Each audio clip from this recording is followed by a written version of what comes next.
I'm doing this video for my son Joshua. Why don't you think it over again? Figure the kids' videos, I need to redo them and get them done. And Release me. what's that Christ said? The first shall be last and the last shall be first. Figure I'll start with the youngest.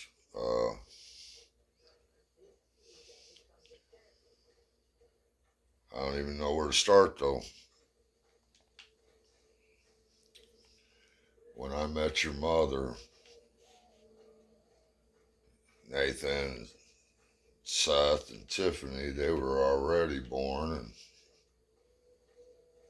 she took those three on and loved them like they were her own.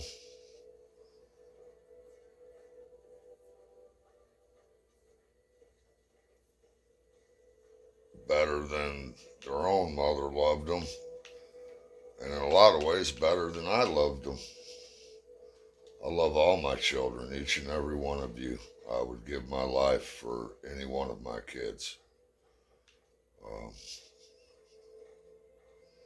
They're all precious to me, from Nathan all the way down to you. But you, it was different raising you.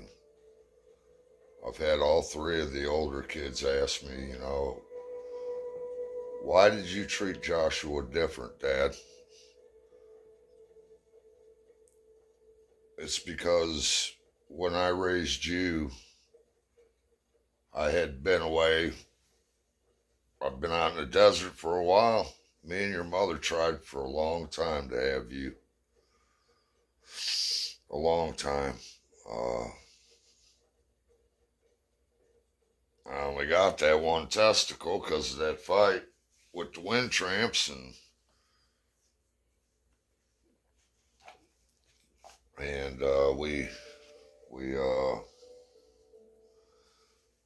she was pregnant before you came. I'll never forget that night. I woke up in the middle of the night. We both did. Blood everywhere.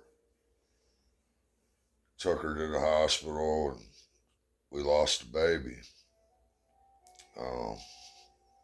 I lost my job with Mark Vold that night. Well, next morning, we got home about 3 o'clock in the morning, and I was in shock. Your mother was just devastated. Devastated. And got home about 3 in the morning, just numb, wiped out. And Mark showed up and honking the horn out there, telling me to hurry up and get out there. We need to go to work. And I told him, I said, we lost a baby last night. Staying home with Amy tonight. We're staying home with Amy today. She needs me. And he started cussing at me. Boy, oh boy. I had that flathead shovel. He kept reaching for the glove box. I knew he had that 44 in the glove box. Every time he reached for that glove box, he'd had that flathead shovel right to his throat. I told him, I said, I'll cut your fucking head off. And out he went. He was gone. Lost my job with Mark that way, but you know how I feel about your mama. And the only reason I'm talking about, how hard we tried to have you, we did. It was fun trying, you know me. Your pops he's a dirty white boy, but it's like Meet the Falkers, put the hat on the door, you poor kids. But I've told you a bunch of times, son, if you kids don't remember my birthday, or you don't come see me, or I'm fine with that. But as far as mothers go, you guys were so blessed. Just like I'm blessed as far as her being my wife. Your beautiful fiance, Katana, Your mother said she sent a backup drive that I can put my videos on for you and for other people so I don't lose them again. And that was so thoughtful of her. She reminds me a lot of your mother and the way that you two, the way your relation started was so unique and different. One thing I can say about all of my sons, you all learned how to treat women right. And I'm very proud of you for that. All of you. All three of my sons. Um, when you have kids, remember it's your job as a father of a daughter to show by example the way you treat your wife how your daughter should be treated. And the way you treat your wife shows your sons how a man is supposed to treat a woman. I'm proud of all of you. It's quiet around here since you guys are all gone. You were the hardest one on me though when you left. And that's because, well, one, you were the last one out of the house. And when you left, it got real quiet around here. Me and your mother were still trying to figure out what to do with ourselves, you know. But your brothers and sisters are a little older than you, and they're in their 30s. You're in your 20s, and I'll never forget. Till the day I died, never will I forget the day we brought you home. Well, it was nighttime. And I held you up in the air like the Lion King or something. And I said, God, I did my best with the other three. This one's yours, and I know that's real audacious, telling God this one's yours like he don't know that already, but I said, do great things with this kid. I've never slapped your hand. You've never been spanked by me. I've never put my hands on you because I figured if you needed discipline, God would do you like he done me. He made us, and he knows us better than we know ourselves. And I figure he'd put you on your ass like he does me when I'm not listening. And if I could tell any of you anything, that'd be the main thing that I would tell you. And I've told you that 1,000 times in your lives. God is not Santa Claus. God is real. And the most important thing you can do for yourself, your spouse, and your children is to give them roots in Christ and in God. You know, this is just a blink of an eye, but eternity is forever. You were very easy to raise. You were a joy for me to raise. And you were different than most kids. Like, I mean, 1.5 years, 2 years old, you would sit on my lap and then watch an entire St. Louis Cardinal game. Same with football. You'd sit there on my lap and watch that whole damn game with me. Most kids that young, their attention span is not that long. We did everything together. First day of school, walking you hand in hand down to the school. When you came into the world, we were trying to figure out what we were going to do with daycare when you hit a certain age. Your mama took you to work. She carried you in a little like papoose thing. She was a little marsupial. You just hanging on her back or the front there. And then once you got mobile, for insurance reasons, they couldn't do that no more. And I worked my ass off out there in Arizona. I did what a man was supposed to do. I worked hard and I raised a family. And I'm proud of that. But as hard as I worked, it's a right to work state. And I didn't make much. Your mother made more than I did. So the smart thing to do was, daycare was damn near what I was making. So your mother suggested that I stay home and be Mr. Mom. And that's what I did. And once you were about 5 years old, you started going to work with me every day out there in that Sonoran desert.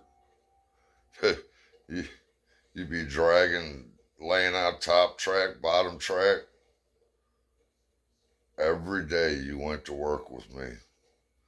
My buddy Tommy, I don't know if you remember, but when he went out there to Arizona, when I told him he can come out, he needed to get his mind right. I got him 2 jobs. And that 115-degree temperature will break you down quickly. But halfway through the day, on the first day for both the jobs I got him, he walked off the job. The one he was working with me, he said, I don't know how you can do this.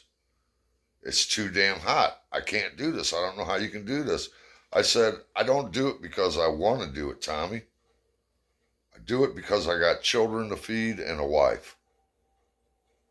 I do it because I have to do it. Because that's what a man's supposed to do. We did everything together, though. Wherever I was, you were there. And there was a minute there, your mama was getting really jealous and hurt. She was always, he loves you more than me. And that it wasn't that you loved me more than her. It was that we were always together, Oh, and all the men, anybody wants to say all my old lady does is stay home and take care of the kids, you have no fucking clue. If you're doing it all, if you're doing the dishes, the laundry, taking care of the kids, fucking helping them with their homework, doing all of it and doing it right, I was a roofer most of my life, and I'm here to tell you I love all my children. But I would rather be on a roof, hitting the head with a tear-off shovel. It's the hardest fucking job I ever done in my life. I only did it for a few years. Women must be built different than us because anybody says all my old lady does is stay home and take care of the kids. You have no clue. But then you started working with me, and I got into that remote control airplanes, flying them. And you were out there with me all the time at that flight field. The one time I'll never forget out there, ever. Well, the one thing I won't forget neither is Billy Hempel. Anybody don't know who Billy Hempel is? He big time RC pilot, and I'm talking IMAC planes with 250cc gas engines in them and shit. He flew all the remote control airplanes for that movie about Howard Hughes. And Josh used to like Billy. We'd meet the best RC pilots all over the world. They'd come for the Tucson aerobatic shootout. But I could fly remote control airplanes, but a helicopter's different. It's just a whole different thing. Josh could, on the simulators and everything, he could fly the helicopter and the fucking regular airplanes. But we were together all the time. Every child's different, you know. They all got things they like, things they don't like. Nathan's, Seth and Tiffany, you know, your brothers and your sister. I used to try to get them to do shit all the time, like if something needed to be done on the truck or around the house, heating and cooling, whatever, drywall, whatever needed to be done. I'd try to get them to do it with me to teach them. And they weren't having none of it. And I'm not going to force them to do what was my work, you know, that I was supposed to do. I wanted that to be something that was fun to do with my kids. But for whatever reason, that ain't what they were into. That ain't what they wanted to do. And I wasn't going to force them to do that. So, but you did all that with me. Damn near anything I can think of on a house, plumbing, you name it. Me and you have done it together. And you're finding, too, that you're saving yourself a hell of a lot of money now. Like when you had to get them rotors put on your vehicle, and you went and bought new rotors yourself and changed the brakes and everything. I used to try to get my dad to, I used to try to do things like that with my dad, but he would get mad and yell at me and tell me just get the hell out of the way so he could get done. And that's fine. Every father's different too, you know, and God knows I wasn't no perfect father. But when you left, the house got real quiet. And my little buddy that was always there, my right hand, he was gone. And your mom was devastated. I was devastated, even though we know it's part of life. It's what happens.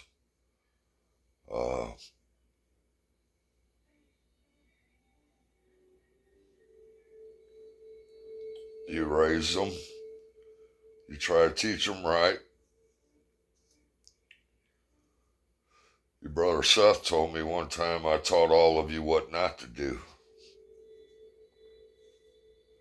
And some of that's true. I did. And if I can take the lumps so you guys didn't have to, and you can learn a little from my mistakes, that's fine. I'll take the lumps. But I taught you guys a lot more than that. All kinds of stuff.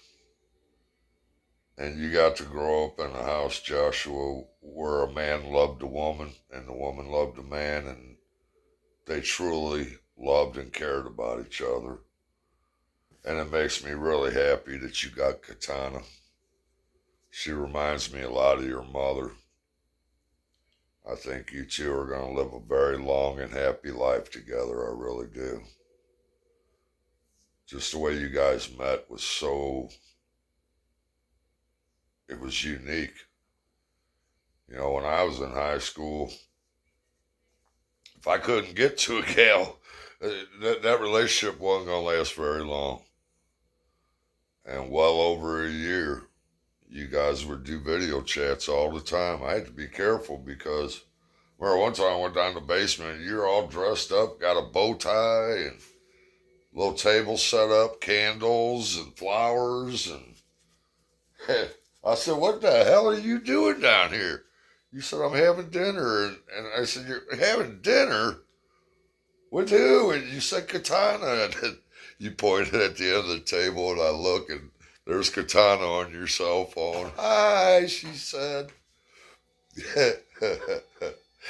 and the time you went up to meet her father and her mother and all them,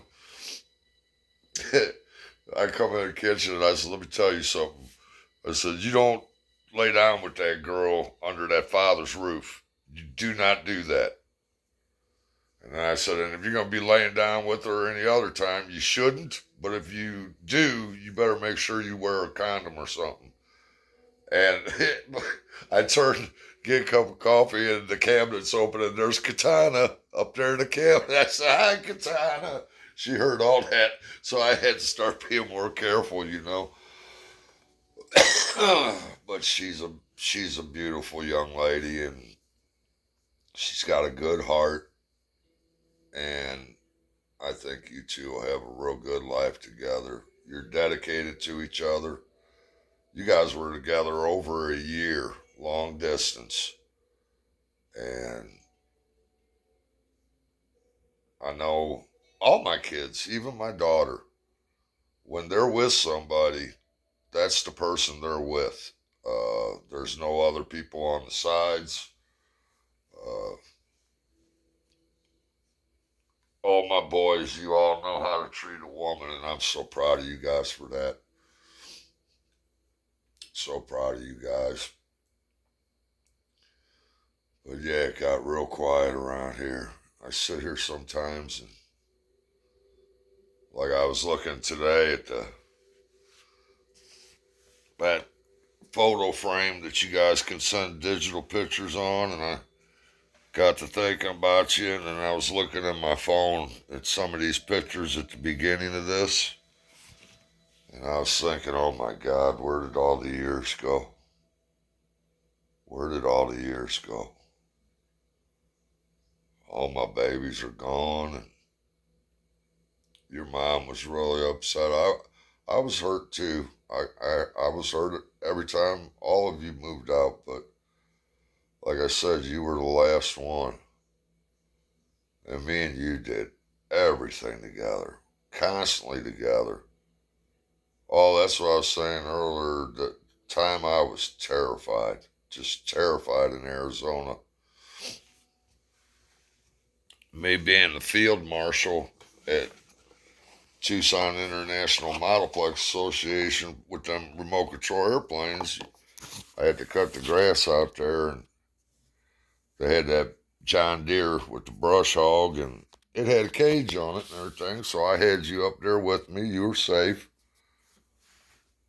And man,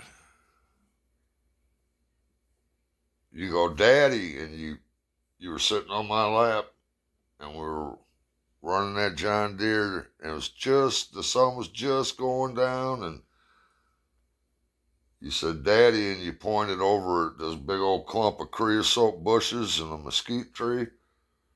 And I seen this big old cougar come running right across, and she went right up behind all that stuff.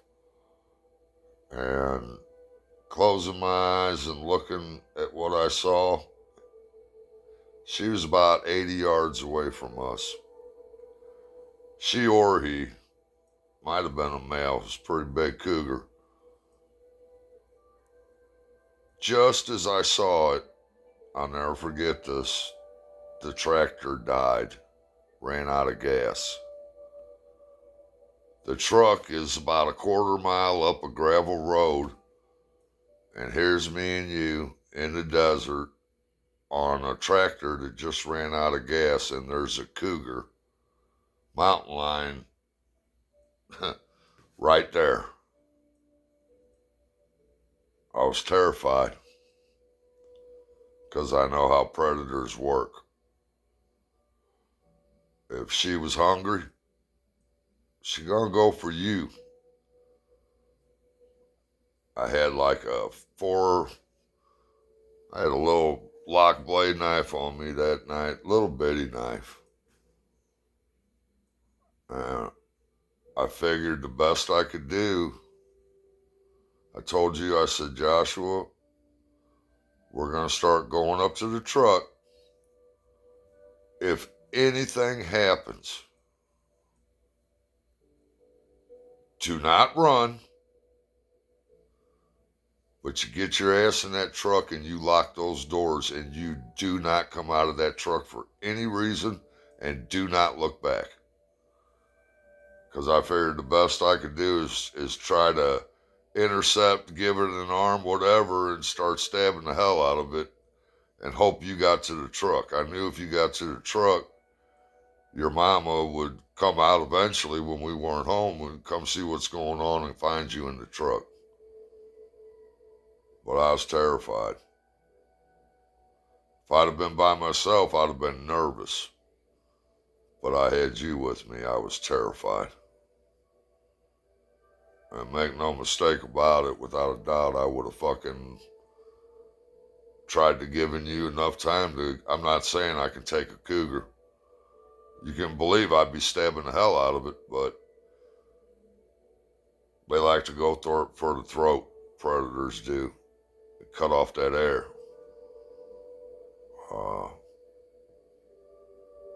Chances are I probably would have died, but it would have been worth it to make sure you could get to that truck safe. You were always working with me. That's how we met that retired mafia family out there. Because of you. That Cajun in there made those damn hot wings. And these hot wings, man, he wasn't Cajun, he was Creole. These hot wings were so damn hot. Me and Josh go in this sports bar in Tucson. I get one draft beer and we get something to eat and go home. And this Creole dude's walking by with this big old tray of these hot wings. Most men couldn't eat them. They were hot. And they're going by Josh, the little guy. He's got his hand going like this. He wants one. I said, oh, no. You don't want none of that. Because I've tried them. My nose wouldn't quit running for nothing. And that old man goes, let the fucking kid try. And I said, those are hot. Let the fucking kid try. I let you try, and 8 hot wings later, you got the shit all over your face, and all these old men are standing around the table going, look at this fucking kid. Can you believe this fucking kid? They bought your baptism outfit when I got you baptized. I couldn't believe it the day I went in and I said to the bartender, I said, where the fuck is everybody? All the cars are out there. Where's everybody? They said they're at Joe Bonanno's funeral. And I was like, oh shit. I said, you talking about New York, Joe Bonanno? They said, yeah. And I didn't know them as that. They were very good to me. They were very good to my family, and I liked them.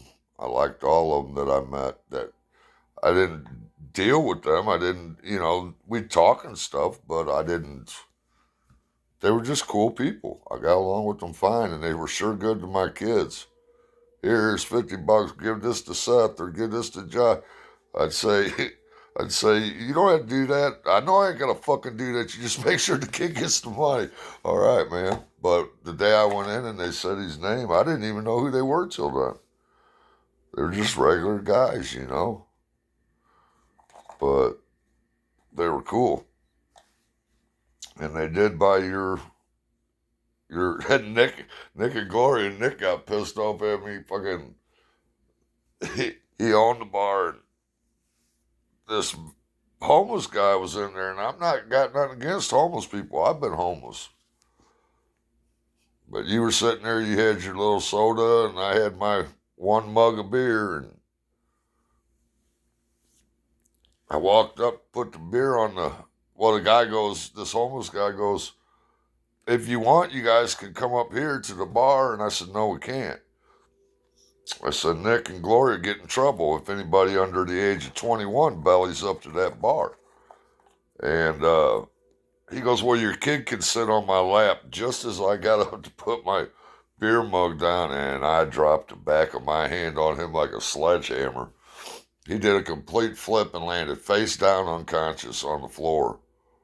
And Nick come out of that back kitchen, and he said, what the fuck's going on? And he looked over the bar down at that guy, and Tito told me, he said, that guy come in, and the bum come in saying that Mark's kid could sit on his lap. What the reason he knew something was going on, because that Creole guy, he goes, damn, Bubba, I bet you jack off with two hands, he said. I said, you getting fucking ignorant with me too? Tito goes, no, he's just saying you're intense, man. Just got some bum saying, fucking my kid can sit on his lap. I don't think so, motherfucker. I think you're gonna get backhanded. But Nick looked at me. He goes, "Don't you ever fucking do that in my place again, man." And that's before I even knew who those guys were or who they were associated with. And I never seen they never did nothing illegal whenever I was around. They was always cool dudes.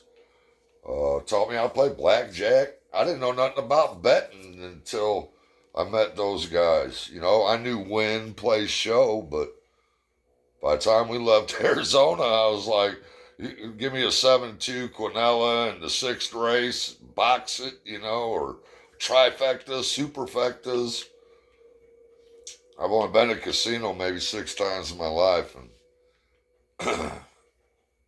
them old men sit there with them race forms all day, but I said, I'm going to go to the casino, and one of them said, what game you going to play, Mark? And I said, probably one of them machines. They said, don't play them fucking machines. He said, once in a while you might hit, but the algorithm, they're going to take in more than they put out. He said, the best odds in the house is blackjack live deal 3-deck. And that's what I played, and I've only lost one time playing blackjack, but I got rules. You remember these rules. I tried to tell your sister. Your sister about 7 months ago went with her guy he was taking her for the weekend to the casino.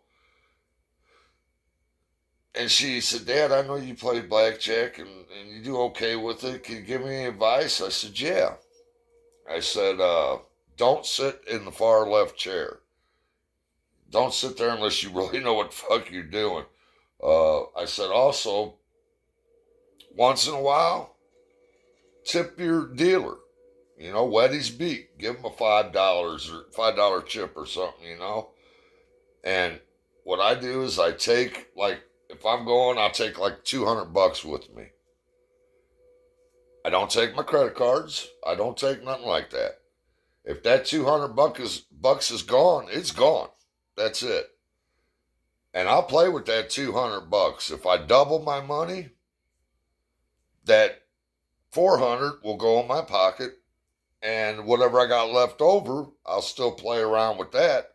But once I double my money, that for sure is going home with me.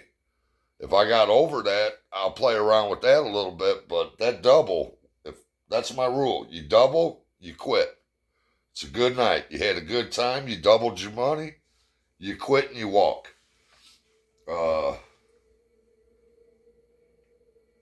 If you keep playing, you will lose it all.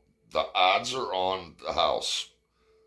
The reason most people lose is they keep playing. I have a system. I take a certain amount of money. If I lose that, I'm done. That's it. No more. I've seen guys, there's one guy I knew worked for Illinois Power. Good job, making all kinds of money. He'd come in the bar and them poker machines in the bar, man, and go through his whole fucking check in a weekend on them damn machines. But I told you, I'm giving your sister all this advice and telling her what to do and everything. She come back, she's just like your father, that's for sure. She come back and I said, how'd it go? Did you win anything? She says, no, I almost got arrested. She thought the dealer was cheating. So she calls the dealer out, telling him he's cheating.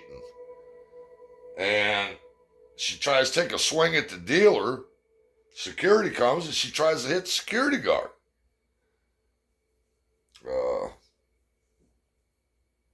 She got heart for days. I mean, that girl, there's no back down in her. She's so damn beautiful. And then she got that mean streak in her. She got heart for days, but the problem is she ain't got no fighting skills. And that's just somebody waiting to get really fucked up. You can't fight, but you got all that heart. No back down on her. I said, Tiffany, I told you to tip the dealer, not try to hit the dealer. If you think a dealer's cheating, you're not going to prove it. You get up and you go to another table. And the reason I told her to tip them once in a while, I've never seen a dealer cheating. If they do, I don't know. But, you're not going to prove it. And they got other tables you can move to. But if you're tipping a dealer, if he is cheating and you're giving him $5 here and there, he might want to keep you around and not fuck you. But she just didn't get what I was saying, I guess. I don't know, but yeah, me and you, we did everything together. And when you left, it was weird for me. I got to raise you as an older, wiser man.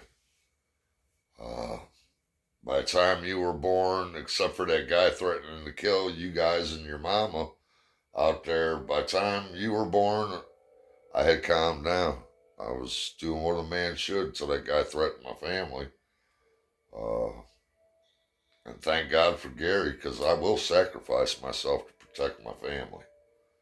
And I know how shit goes with the police. I know women that have done it. They'll get threatened, and that's why me and your uncles and my friends, we don't go to the police. But you should. A respectable, law-abiding American citizen should go to the police. But I've seen women, the guy will be threatening them, and they'll go to the police, and the police say, ma'am, there ain't nothing we can do. So they put hands on you, and then it might be too late, They'll tell them, go down, get a restraining order. That's a useless, you can wipe your ass with that. If a restraining order worked, then police be wearing that instead of bulletproof vest.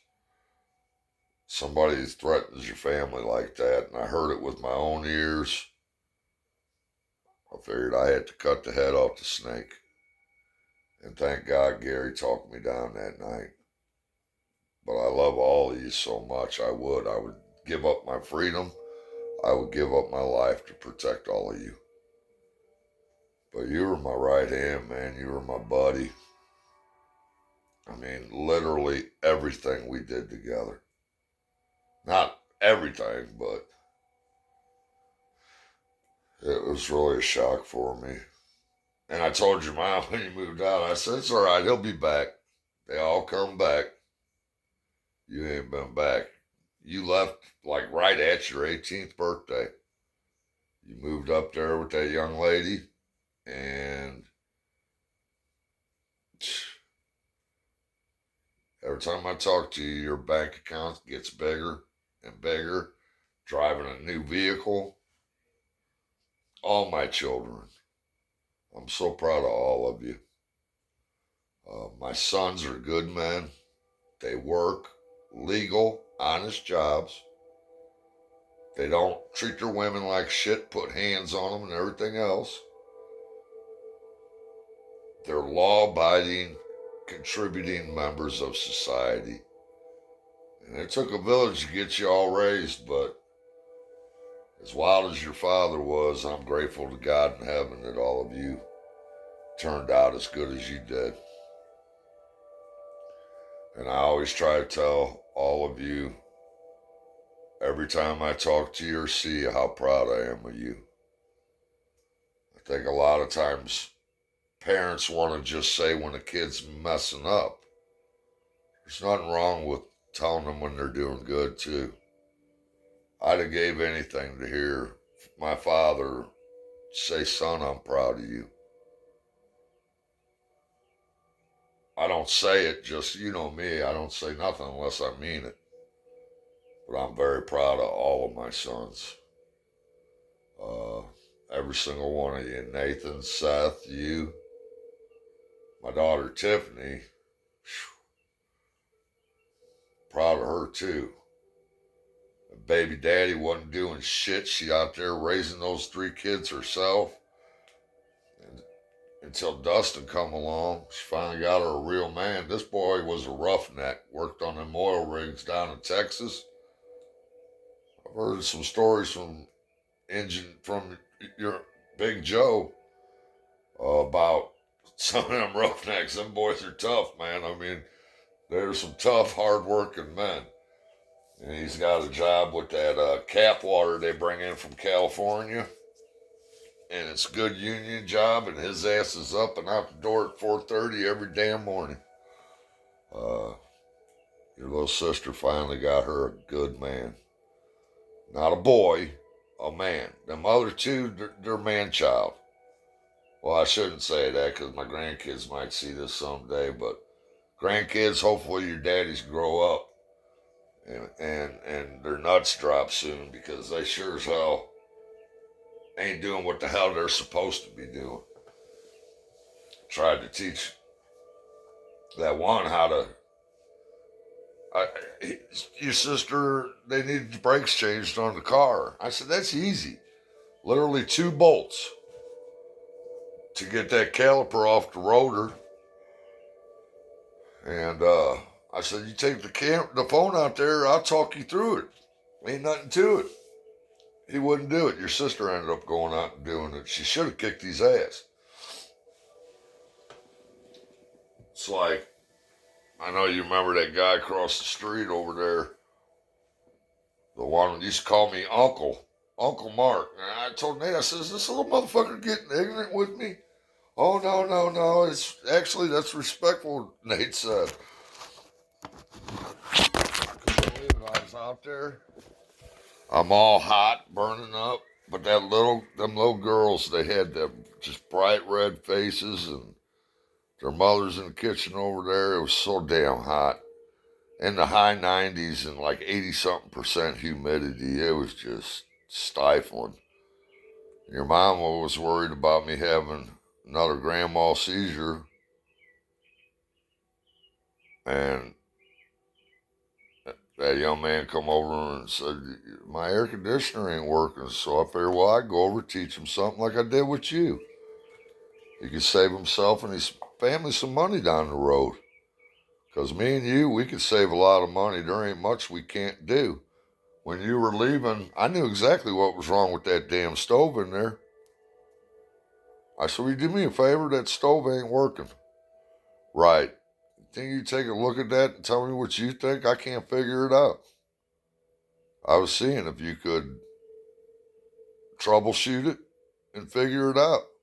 And it took you all about a minute and a half to figure out that aluminum foil that they put on there was low, and it was the heating element was not reflecting right, and it was throwing the whole electrical system off. You figured it out with a quickness because you did all that shit with me. You've done it all. And you're incredibly, freakishly strong. You were out there like 3 years old digging holes in the backyard through that hard caliche and shit. Like, what is that boy doing? He's digging a hole. He's going to end up in China. You had that one, it was like a big, like you were digging out a river or something around that one mesquite tree in the back. But you were freakishly, you still are, incredibly strong. And with your back, you got to watch that, though. Don't be showing off how strong you are. I remember your cousin Kyle. He had you and or Chuck, your Uncle Danny, Bobby's friend Chuck, was doing your cousin Paul's fence, and he hired you and your cousin Kyle to help. And shit, you were, God, I don't even know how old you were. Let me think. You were probably 7. I don't know. You were young. And then Kyle was like in high school, like a freshman. And you was picking up all the way around the front of that house, and that's got a lot of square footage. That house takes a minute to walk around. You was throwing 80-pound bags of concrete up on your shoulder and walking with them. And come time to pay you two, and you got more than Kyle. And Chuck looked at Kyle. He said, every time I told you to do something, you went and told him to do it. He goes, you better hold out for a management position, boy. But he paid you two accordingly. me and your mom, when your mom goes grocery shopping, we're doing like 3-4 trips each, going back and forth to the trunk. You used to grab all of them and put all of them on your damn arms, walk right up in the fucking house with them. Oh, I miss you having that big, strong young man around here carrying all this shit in too. But I love you with all my heart, son.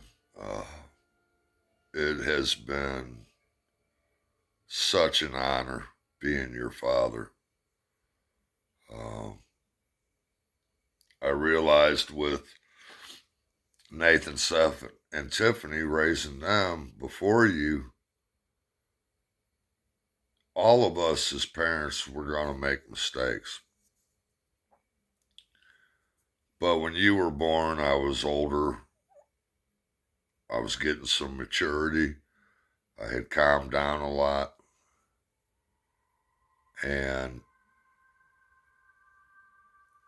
I didn't want to repeat those mistakes, you know. I'm proud of the fact that I've never put hands on you. I almost did one time right there in that doorway. I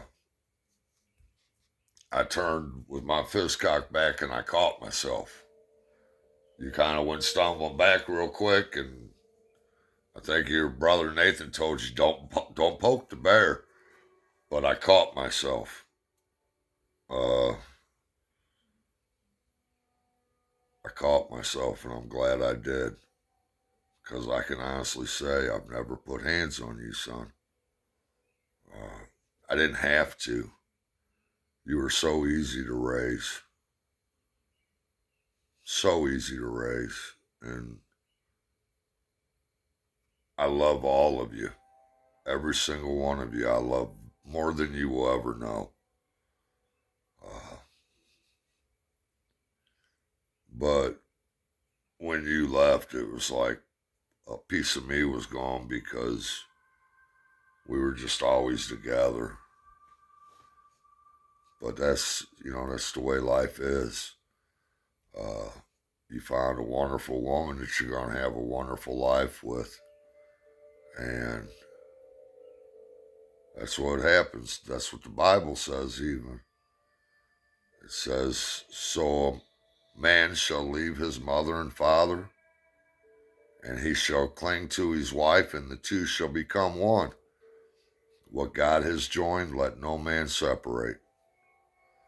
And I wouldn't want to separate you from her.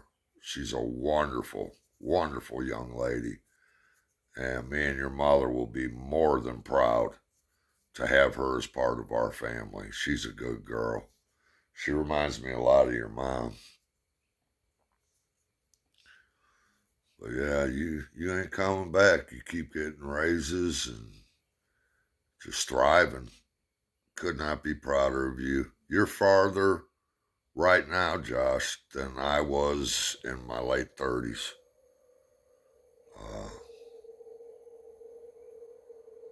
It has truly been an honor and a pleasure raising you. You were easy to raise. Seth was easy to raise. Seth, I've never met a human being more honest than your brother Seth. I remember Tiffany and Nathan moved out, and I looked, and then Seth moved out. Or no, it was just you and Seth left, and I looked at you. I said, "You're fucking screwed." And you go, "Why?" I say, "Because now all I got to do is ask Seth if he did it. If he said no, then I know who did it. This not me, motherfucker, that goes around doing everything, and I don't know." I can't count the times that we had stand in the corner game going on, because I won't be lied to. When I know a kid did something and I'm like, which one of you did it? You got 4 kids. I don't know. I don't know. Well, we're going to stand in the corner till we do know, because I ain't being lied to. Just is not going to fucking happen. And remember that too. There's been things that I've had to tell you guys that I was not particularly proud of. Things I've done in the past, and not proud of it at all. a lot of the things that I've done. But don't ever forget that the most important thing in any relationship, I don't care if it's parent-child, I don't care if it's best friends, husband, wife, boyfriend, girlfriend, I don't care what it is. The most important thing is honesty and trust. You know, mistakes can be forgiven, but when the trust is broken, it's over. I always told you kids I would never lie to you, and I have kept that promise uh, because I wanted you to be able to trust me and know that whenever I said something, it was the truth and it wasn't, you could count on it. That's why if I can't trust somebody, I don't even have them around me because number one, I'm not going to put on a fake smile and act like I like somebody and respect them when I don't. And number two, if I can't trust somebody, then they're useless to me because I can't depend on them. And as your father, you guys have to be able to depend on me, and you can't if I lie to you. I told you guys a lot of shit you probably shouldn't know, but I told you the truth. Um, but yeah, you were very, very easy to raise, Joshua. And your name, that buddy of mine, Johnny, I told you the story about him in prison and everything. And his son's name was JJ. Uh, and when we were picking your name, I told your mom, I said, I just want it to have two J's in it so I can call him JJ. And you loved that cartoon, that JJ the jet plane. How's it go? The sun is rising high up over Terrytown. Friends taking off and friends touching down. So buckle up tight, it's a magical flight with JJ the jet plane. That's me.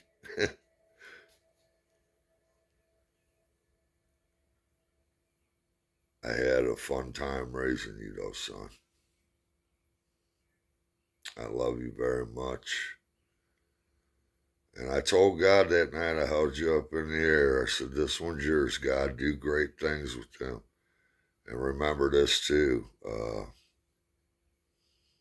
Great things don't mean necessarily I think my battery's full, but I want you to know how proud I am of you and that I love you. I'm really proud of the man you've become. And I do think you're going to do great things and touch a lot of lives for God. Uh, you've got a good fiance. She reminds me so much of your mom. Very unselfish, loving young lady. And I know you won't, but don't ever take that for granted. It's like with your mother, I always remind myself that she is mine to lose. Uh, all my boys, though, I'm proud of all of you the way you treat your women. Uh, that cycle was broken, and I'm proud of that too. I taught you guys that a man and me and your mother both taught you that a man and a woman can love each other and be totally dedicated to each other and go the distance and have a good relationship with each other. But you have been a joy to raise, Joshua Jacob. And I'm going to be around as long as I can, but when I do go, uh, just know it's only for a minute. We are energy. We're all connected and we all shine on. When this is over, that energy just changes to a different kind of energy. But I have always and I will always love you, son. You were truly a joy to raise. And I miss my little buddy around here. But you got things you got to do. And I'm going to enjoy as long as I can watching you take on this world. But I love you, Joshua, very much. Don't ever forget about God and don't ever forget about your mama and know that your father loves you.